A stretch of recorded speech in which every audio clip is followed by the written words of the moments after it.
വിശുദ്ധ കുരിശിൻ്റെ അടയാളത്താൽ ഞങ്ങളുടെ ശത്രുക്കളിൽ നിന്ന് ഞങ്ങളെ രക്ഷിക്കണമേ. ഞങ്ങളുടെ തമ്പുരാനെ, പിതാവിൻ്റെയും പുത്രൻ്റെയും പരിശുദ്ധാത്മാവിൻ്റെയും നാമത്തിൽ ആമേൻ. യൂദിത്ത് സാഷ്ടാംഗം വീണ് തലയിൽ ചാരം പൂശി ധരിച്ചിരുന്ന ചാക്കുവസ്ത്രം അനാവരണം ചെയ്ത് ജെറുസലേം ദേവാലയത്തിൽ സായാഹ്ന ധൂപാർപ്പണത്തിൻ്റെ സമയത്ത് കർത്താവിനോട് ഉച്ചത്തിൽ നിലവിളിച്ചു. എൻ്റെ പിതാവായ ശിമെയോൻ്റെ ദൈവമായ കർത്താവെ, ഒരു കന്യകയെ മലിനയാക്കാൻ അവളുടെ വസ്ത്രമഴിക്കുന്ന, അവളെ ലജ്ജിപ്പിക്കാൻ അവരുടെ നഗ്നത വെളിപ്പെടുത്തുന്ന, അവളെ അപമാനിക്കാൻ അവരുടെ ഗർഭപാത്രം മലിനമാക്കുന്ന ഏത് വിദേശീയനോടും പ്രതികാരം ചെയ്യുന്നതിന് അവിടുന്ന് എൻ്റെ പിതാവിന് ഖഡ്ഗം കൊടുത്തുവല്ലോ.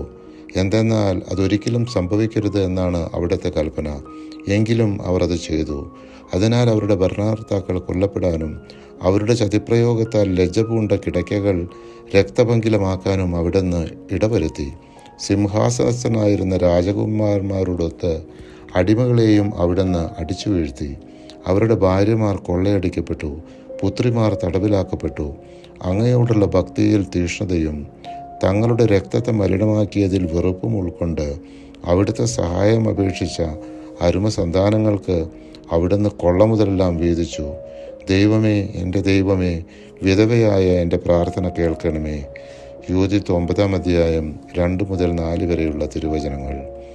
യൂദിത്ത് ഇസ്രായേലിൻ്റെ ദൈവത്തോടുള്ള പ്രലാപവും പ്രാർത്ഥനയും അവസാനിപ്പിച്ചതിന് ശേഷം താൻ ഭർത്താവിൻ്റെ മരണത്തിന് മുമ്പ് അണിയാറുള്ള ഏറ്റവും മനോഹരമായ വസ്ത്രമണിഞ്ഞു, ചെരുപ്പ് ധരിച്ചും വളകളും മാലകളും മോതിരവും കമ്മിലകളും മറ്റാഭരണങ്ങളും അണിഞ്ഞും പുരുഷന്മാരുടെ കണ്ണുകളെ മയക്കത്തക്ക വിധം അതീവ സുന്ദരിയായി ചമഞ്ഞു.